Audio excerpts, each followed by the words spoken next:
kasance fitila mai haskawa. Jajircewanka na bayyana kamar yadda rana ke bayyana. Ka tsaya kan tafarkin gaskiya babu tabewa, babu jin tsoro ko gajiyawa.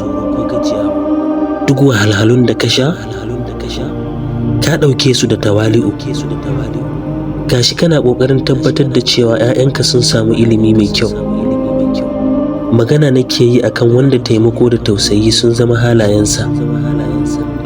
Shi ne ginshikin da mutane masu yawa ke alfahari da shi kuma suka jingina da shi. Babu shakka, shi jarumi ne mai azama.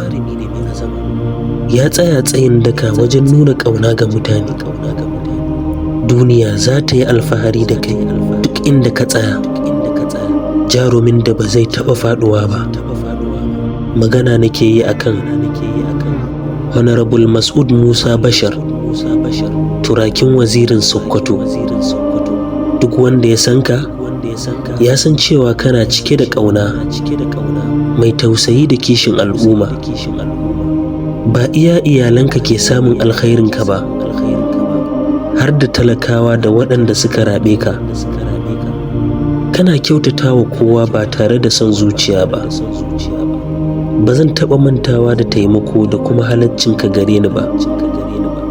Ina roƙon Allah ya yi wa 'ya'yanka albarka, ya azurta Halima wato Alina da haddar Alƙur'ani, ya kuma shiga lamuran Khadija wato Aman, ya sanya ta cikin salihan bayinsa.